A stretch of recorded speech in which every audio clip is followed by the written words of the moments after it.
ጤና ይስጥልን የተከበራችሁ ተመልካቾቻችን የህዝብ ተወካዮች ምክር ቤት 21ኛ መደበኛ ጉባኤ መደረጉ ይታወቃል። ከዚህ ጋር ተያይዞ የኢፌዴሪ ጠቅላይ ሚኒስትር አብይ አህመድ ከፓርላማ አባላት ለተነሱ ጥያቄዎች ማብራሪያ መስጠታቸው ይታወቃል። እነዚህ ጉዳዮች ዋና ናቸው ያልናቸውን አንስተን ለቀጣዮቹ ለ30 ደቂቃ ያክል ከናንተ ጋር ቆይታ እናደርጋለን። አብራችሁ እንድትሆኑ በአክብሮት ጋብዛለሁ። ደረሰ አማረና ባልደረባዬ ስንታየው አባተ በጋራ ቆይታ የምናደርግ ይሆናል። ስንታየው እንኳን ደህና ቆየኝ። እንኳን ደህና መጣ። መልካም እንግዲህ ቆይታችን ጥሩ ይሆን ዘንድ የጽሁፍ መረጃዎችን አዘጋጅተናል። እነሱን ተከታትለን ተመልሰን ስንመጣ ወደ ውይይታችን በቀጥታ የምንገባ ይሆናል።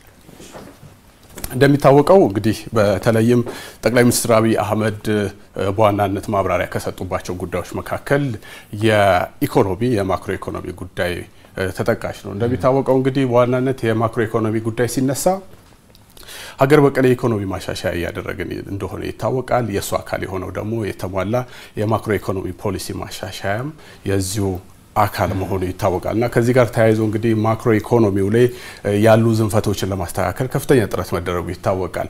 በአጠቃላይ ግን ኢኮኖሚው ወደ 8.4% በላይ ኢኮኖሚያዊ እድገት ይጠበቃል ተብሎ ይታሰባል። በበጀት ዓመቱ የ3.5 ቢሊዮን ዶላር የዕዳ ሽግሽግ መደረጉንም የፌዴራል ጠቅላይ ሚኒስትር አብይ አህመድ በማብራሪያቸው ገልጸዋል።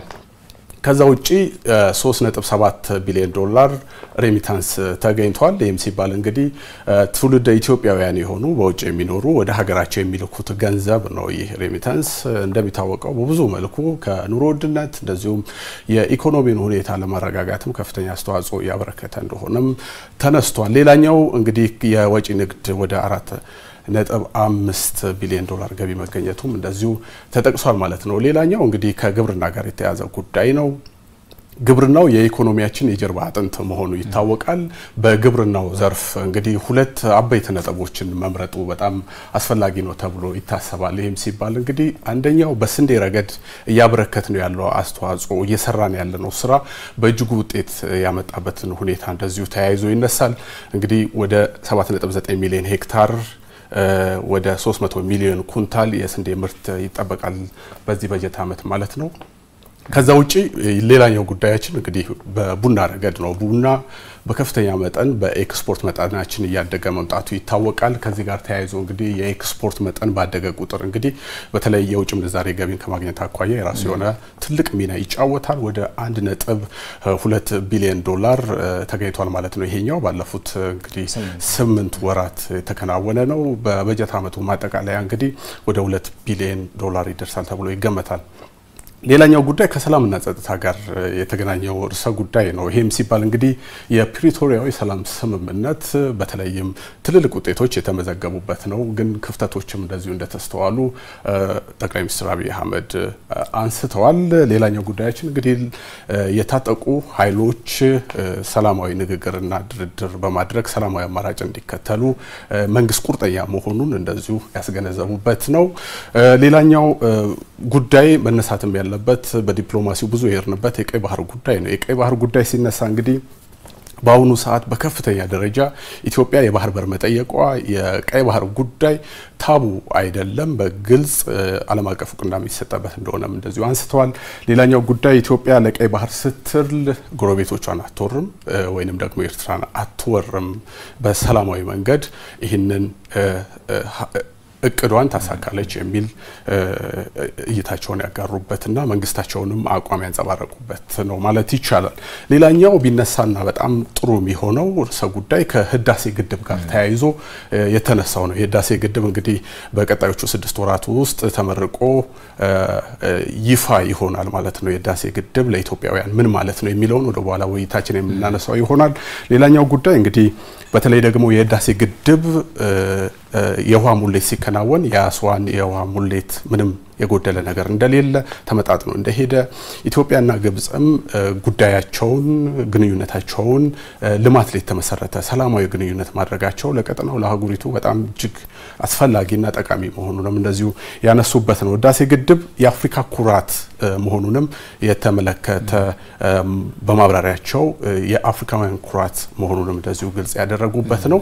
እነዚህ ጉዳዮች እንግዲህ በጽሁፍ መረጃዎች ካቀረብን ላይቀር አሁን ደግሞ ወደ ውይይታችን በቀጥታ መንገባ ይሆናል።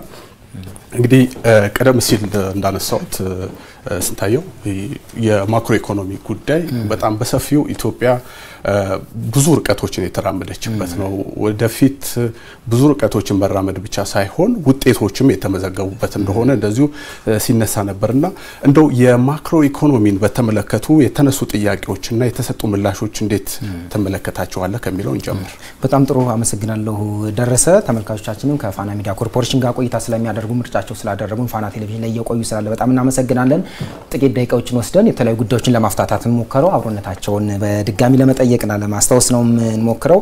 ከኢኮኖሚ ጋር በተያያዘ እንግዲህ ቀደም ላይ ያነሳቸው ናቸው የ8.4% እድገት ይጠበቃል ወይም ደግሞ ከዛ በላይ አሁን የሚታየው የ8 ወሩ አፈጻጸም ሲታይ ከዛ በላይ ኢትዮጵያ ያቀደችው ለዚህኛው በጀት ዓመት የ8.4% እድገት ነው። ከዛ በላይ የመሆን እድል እንዳለው ነው ያነሱት። እነዚህን ደግሞ የሚያሳዩ አመላካቾች በዝርዝር የቀረቡበት ነው። በዋናነት ግን ሐምሌ 22 2016 ነበረ የኢትዮጵያ ወደ ተሟላ የማክሮ ኢኮኖሚ ሪፎርም ወይም ደግሞ ማሻሻያ የገባችው።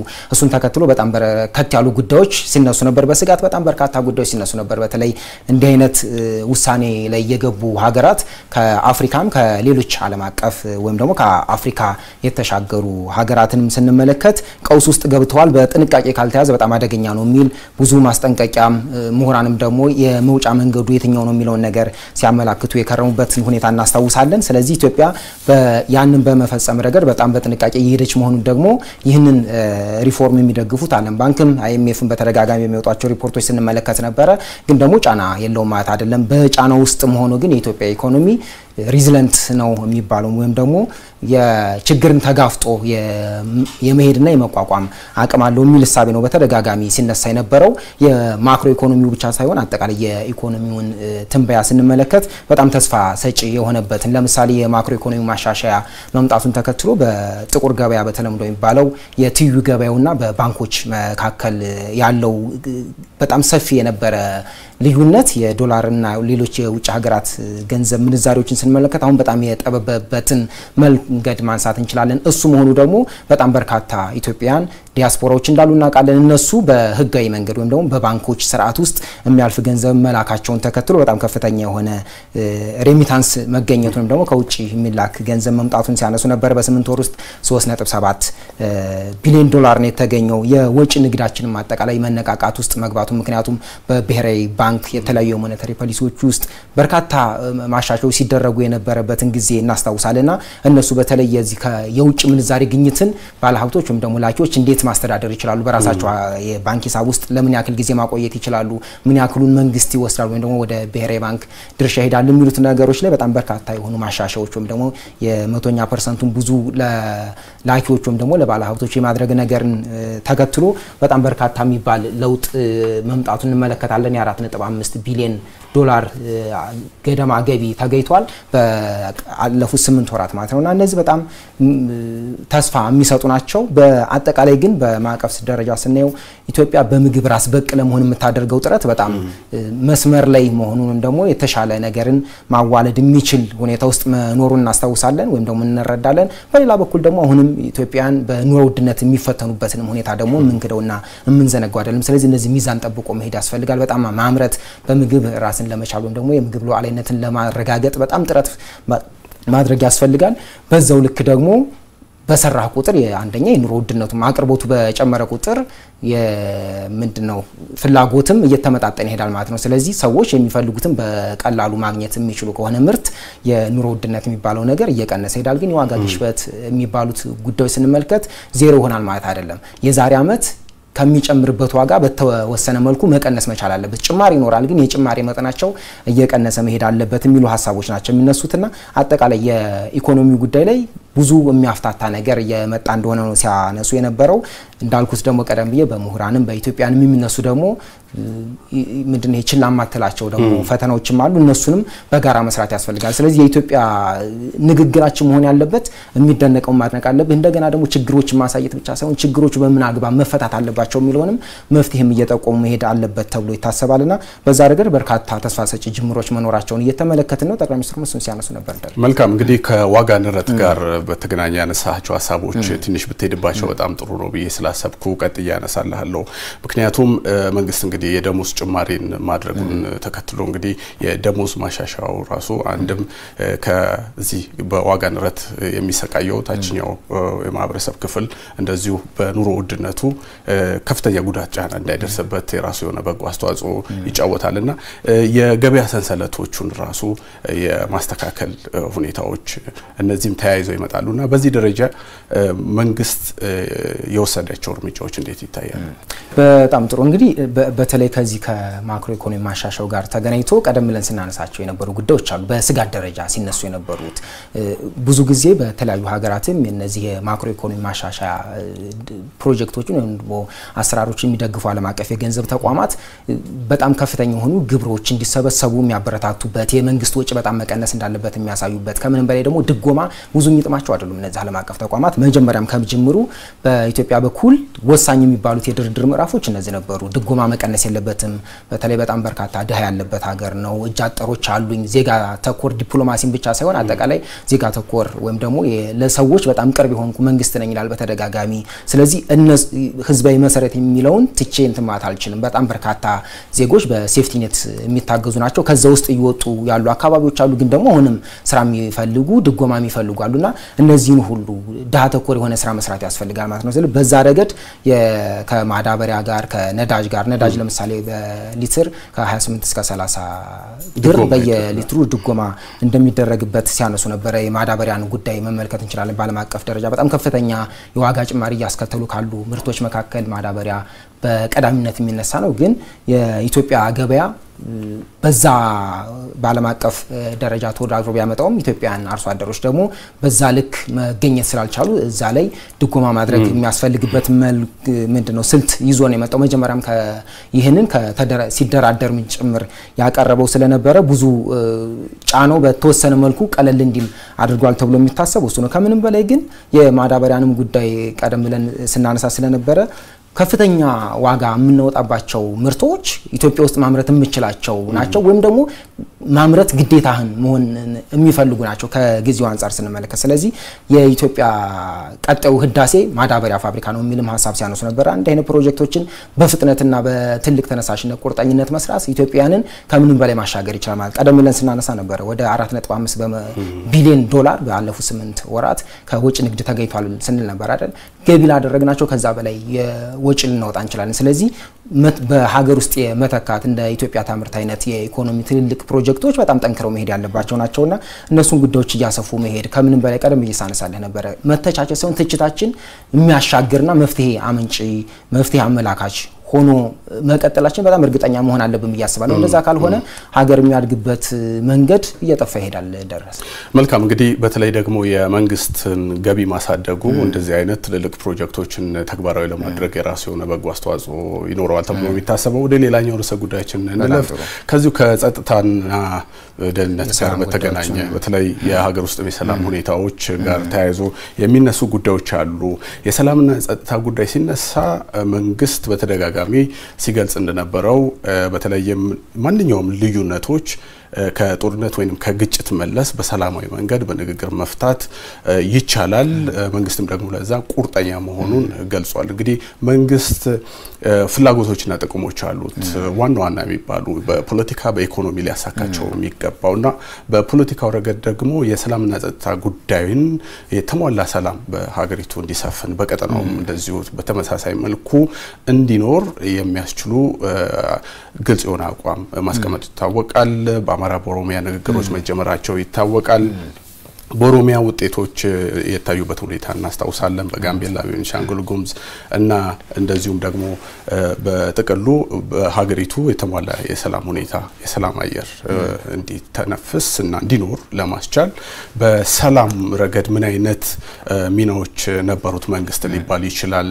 እንደሚታወቀው የታድሶ ኮሚሽን የሚሰራው አንዱ የዲዲአር ጉዳይ አለ፣ የፕሪቶሪያው ጉዳይ አለና እነዚህን ጉዳዮች እስኪ እንመልከታቸው። ምን አይነት ውጤት ታይተዋል? ምንስ ክፍተቶች ነበሩ? እንደ መነሻም ኢፌዴሪ ጠቅላይ ሚኒስትር አብይ አህመድ በእነዚህ ጉዳዮች ላይ ሰፋ ያለ ማብራሪያ ስለሰጡ እዚህ ላይ የተወሰነ ሀሳብ የተወሰኑትን እየመረጥን ነው እንደው ውሎውን ለመፈተሽ እየሞከርን ያለ ነው። እንዳነሳው ነው በተለይ የሰላምና ጸጥታ ጉዳይ ስናነሳ የትኛውም ዜጋ የትኛውም ዓለም ፍላጎት በሰላምና በደህንነት መኖር ነው። ግን ከዛ የሰዎች ባህሪ የተለያዩ ፍላጎቶች ደግሞ አሉ። ስለዚህ ግጭት የሚመጣው ሁሌም ከተለያዩ ፍላጎቶች መነሻነት ነው። ግን ግጭቶቻችን እንዴት ማስታረቅ እንችላለን? በሳንታኮስ በንግግር በሐሳብ እና በድርድር ወይም ደግሞ በጠረጴዛ ውይይት በሚደረጉ ንግግሮች ሰላምን እያጸኑ ምንድነው ለውጊያና ሌሎች ከግጭት ውስጥ መቆይባቸውን ጊዜ ወደ አምራችነት መቀየር ያስፈልግም የሚለውን ከትናንት ታሪካችን በደንብ መማር አለብን ብዬ አስባለሁ። ከቅርቡ የፕሪቶሪያ የሰላም ስምምነት ከመሄዳችን በፊት እንግዲህ በርካታ ሙከራዎች ሲደረጉ እንደነበር እናስታውሳለን። ነገሮችን በድርድር በውይይት እንፍታ የሚል ማለት ነው። ግን እሱ ነገር ሰሚ አጥቶ ወይም ደግሞ ፍላጎት ሳይኖር በንግግር ለመጨረስ በፍላጎት ለማሳደራችን ወይም ደግሞ ኃላፊነት ባለመውሰዳችን ምን ውስጥ እንደነበር እናስታውሳለንና 2 አመት ተዋግተን ወደ ሰላም ድርድር ይሄር ነው። አሁንም መማር አለብን ብዬ አስባለሁ። መጨረሻ ድርድር ከሆነ የየትኛውም ግጭት ጦርነት ውጊያ መጨረሻ በድርድር መቋጨት ከሆነ የትኛውም ዓለም ነባራዊ እውነት አሱን ስለሚያሳይ ለምንድነው እዛ ውስጥ የምትገባው? ለምንድነው ኪሳራ ውስጥ የምትገባው? የሰው የምጣኔ ሀብት ውድመትን ካደረስክ በኋላ እንደገና ለድርድር ከመመለስ እንደ ስልጡን ፖለቲካ ማራመድ መቻል የለብንም በየትኛውም ወገን ማለት ነው። ስለዚህ ንግግር የሰላም አማራጭ በጣም ወሳኝ ነው ማለት ነው።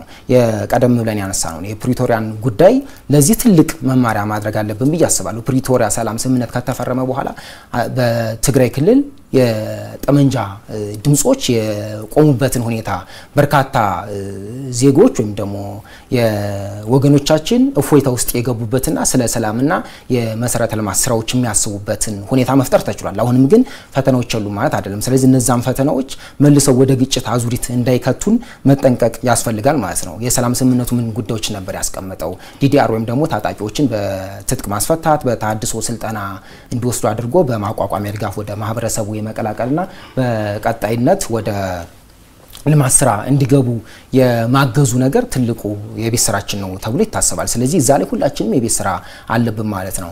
የአንዱን እየወቀሰ የምትሄድበት አይደለም። ከትናንት መማር በጣም ትልቁ የቤት ስራችን ነው ተብሎ ይታሰባል። ከዛ ባሻገር ደግሞ እንደዚሁ በአግባቡ ያልተፈጸሙት ምንድናቸው ብሎ መፈተሽ እነሱ ላይ ማምንድን ስለቀረው ነው የሚለውን እየሰሩ መሄድ ያስፈልጋል። ከታጣቂዎች ብተናና ወደ ማህበረሰቡ መቀላቀል ባሻገር ከዛ ባተሻገረ ተፈናቃዮች ላይ የሚሰሩ ቁማሮችን ተመለከታለ። ተፈናቃዮች ወደ ቀያቸው እንዲመለሱ የተለያዩ ቅድመ ሁኔታዎችን ማስቀመጥ ሰባዊ እርዳታን ወይም ደግሞ ሰባዊነትና ፖለቲካን የመቀላቀል በሌላ አባባል የተፈናቃዮችን የፖለቲካዊ መደራደሪያ አቅም አድርጎ ለመጠቀም የሚደረጉ ጥረቶችን ተመለከታለ። እሱ እስከምን ያዛልቀናል የሚለውን ነገር ማሰብ ያስፈልጋል። በፕሪቶሪያ ወይም ደግሞ አጠቃላይ ከዚህ ከትግራይ ክልል ሰላምና ጸጥታ ጋር በተገናኘ እንደ ሀገር ግን አሁን በአማራም በኦሮሚያም ያሉ ጉዳዮች መንግስት በተደጋጋሚ ለንግግር ዝግጁ ነኝ ለድርድር ዝግጁ ነኝ የሚል ሐሳብ ያነሳል። ዛሬም ጠቅላይ ሚኒስትሩ ለሰላም ያለን አቋም ዛሬም የጸና ነው፣ በንግግር ወደ መሻገር መቻል አለብን የሚል ሐሳብ ሲያነሱ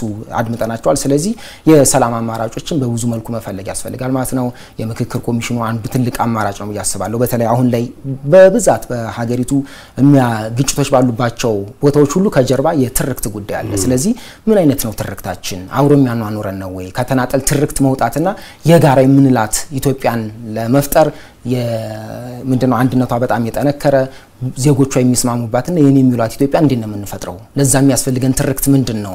ኢትዮጵያን ተነጣጥለን ነው የምንዘልቀው ወይስ ደግሞ እንደሚያምርብን እንደ አድዋ አንድ ጋር ሆኖ መምጣት ነው? አንድ መሆን ማለት ግን ልዩነት የለንም ማለት አይደለም። ልዩነት የሐሳብ ሊሆን ይችላል፣ የተለያዩ ማንነቶች ልዩነት ሊኖረን ይችላል። ብዝሃነትን ማስተዳደር ግን ትልቁ የቤት ስራችን ነው። ብዝሃነትን ስናስተዳድር የጋራ ትርክት መፍጠር አንችልም ማለት አይደለም። የጋራ የሆኑንን ትርክቶች ሀገር የሚያሻግሩንን በጋራ ትውልድ የሚያጸኑና ሀገረ መንግስትን የሚያጸኑ ትርክቶችን እየገነቡ መሄድ ያስፈልጋል ማለት ነውና በሁሉም የንግግር አማራጮች ወደ ሰላም መምጣት ከምንም በላይ ሳንዋጋ የሰው ህይወት ሳያልፍ አካል ሳይጎድል ንብረት ሳይወድም በሰላማዊ መንገድ ችግሮችን ልዩነቶችን እየፈቱ መሄድ የዚህ ትውልድ የቤት ስራ ነው። ትልቁም አድዋችን እሱን ከፈጸምን ነው ማለት ይቻላል። እንግዲህ ከግጭት ምንም ማትረፍ አይቻልም። አዋጩ ነገር ሰላማዊ ድርድር፣ ሰላማዊ ንግግር ማድረግ ለሀገሩም የሚበጀው እሱ ነው። በዛ መንገድ ብንሄድ ውጤት እናመጣለን ነው የሚሆነው ማሰሪያው። ያለን ሰዓት በጣም አጭር ነው። ሁለት ጉዳዮች ግን ይቀሩናል። አጠር አድርገን ለመመልከት እንሞክራለን። የቀይ ባህር ጉዳይ እናነሳለን። ኢትዮጵያ በተለይ ባለፉት 8 ወራቶች በዲፕሎማሲው ረገድ ከባህር በር ጋር የተገናኙ በጣም ብዙ ጉዳዮች ተነስተዋል። እነዚህ ጉዳዮች እንግዲህ በዋናነት ኢትዮጵያ በብዙ መልኩ ያተረፈችባቸው ናቸው። ቀደም ሲል ሲጠቀስ እንደነበረው የባህር በር ጉዳይ ለኢትዮጵያ አስፈላጊ መሆኑን ዓለም ያወቀው የተገነዘበው ጉዳይ ወደ መሆን ደርሷልና እዚህ ላይ ምን ማለት ይቻላል? የቀይ ባህር ጉዳይ ነውር የማይሆንበት ደረጃ ላይ ደርሷል የሚል ሐሳብ አንስተዋል ጠቅላይ ሚኒስትሩ። ደረሰ አንተ ከኔ በላይ ለአንድ አመት እና ከዛ በላይ በየሳምንቱ ቀይ ባህርኛ የሚል ፕሮግራም ስታዘጋጅ ነበር ዋልታ በነበርንበት ሰዓት። አሁን አቅማችንን በደንብ ደምረናል። በጋራ መተን እሱን የበለጠ ያላቁ መሄድ ብሔራዊ ጥቅሞቻችን ላይ እንደማንደራደር በብሔራዊ ጥቅም ልዩነት መፍጠር የኢትዮጵያን መገለጫ መሆን እንደሌለበት ማሳየት አለብን ብዬ አስባለሁ። ቀይ ባህርኛን በየሳምንቱ ለአንድ አመት ስንሰራ በርካታ ምሁራን መጥተው ሐሳብ አዋጥተዋል። ሐሳብ ሲያዋጡ የተለያዩ ማራጮችን ያነሱ ነበር። የሶማሌላንዱ እንዲህ ቢሆን ጥሩ ነው፣ አይ ከሶማሌላንዱ ወደዚህ ብናተኩር ይሻላል፣ እንዲህ አይነት ሐሳቦችን ስናስተናግድ ይኖራል። ስለዚህ በጥቅሉ የቀይ ባህር ጉዳይ የአደባባይ መወያ አጀንዳ ማድረግ ተችሏል። ከዚህ በፊት በነበረው መንግስት ቀይ ባህር ወይም ደግሞ አጠቃላይ የባህር በር ጉዳይ እንዴት ነበር የሚነሳው? እንደ ሀገር ክህደትም በሌሎች ሀገራት ላይ ጦር እንደመስበቅም እየታሰበ በሀገሪቱ መንግስት ብዙ ጫናዎች ሲደርሱ ነበር። የውይይት ወይም ደግሞ የዲስኮርስ አካል እንዲሆን አይፈልግም ነበር በብዙ። ስለዚህ ከዛ መውጣት ከዛ ቆፈን መውጣትና ኢትዮጵያንም የባህር በር ያስፈልጋቸዋል ትናንት የባህር በር የነበርን ሀገር ነን የሚለውን እሳቤ ማምጣት መቻሉ በጣም ትልቁ ነው ተብሎ ይታሰባል። ከዛ ባሻገር ግን በተለይ ከዚህ ከባህር በር ጋር በተገናኘ ኢትዮጵያ ከ10 አመት በፊት ጥናት አስጠንታ ነበርና 12ና ከዛ በላይ የባህር በር ወይም ደግሞ የወደብ አማራጮች ያስፈልጋሉ። የተወሰኑ የባህር በሮች የተወሰኑ በርከት ያሉ ደግሞ የወደብ አማራጮች የሚል ጥናት ቀርቦ ነበር። ስለዚህ ኢትዮጵያ በጣም ሰፊ የሆነ የቆዳ ስፋት ያላት ሀገር ነች። ስለዚህ እሱን ታሳቢ ያደረገ ጥያቄ ነው እየቀረበ ያለው ከሁሉም ጎረቤቶች ጋር ማለት ነው። ከደቡብ ሱዳን ውጪ 5 ጎረቤቶቻችን የባህር መውጫ ያላቸው ናቸው አይደለ?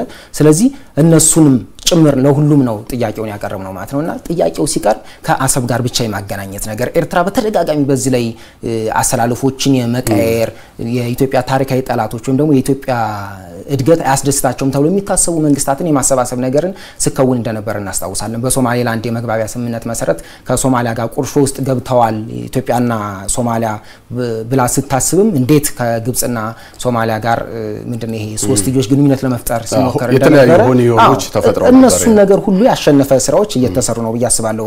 አጠቃላይ ዓለም አቀፉ ማህበረሰብ ኮቴሽን ውስጥ ወይም ደግሞ ትምህርት ጠቅሱት ይሁንና ኢትዮጵያ የባህር በር ጥያቄ ማንሳቷን እንደሚያስፈልጋትም ደግሞ እውቅና እየሰጠ መምጣቱን ስንመለከት በትልቁ አንድ የተሻገር ነው ምዕራፍ ነው ብያስባለሁ። ጠቅላይ ሚኒስትሩ በግልጽ ያነሱት አለ ከሰሞኑ የኤርትራ ውጭ ጉዳይ ሚኒስትር ሲያነሱ ነበር የኢትዮጵያ የባህር በር ጥያቄ ያለፈበት ነው የሚል በስፋት ለመመልከት እንሞክራለን በሌሎች ፕሮግራሞቻችን።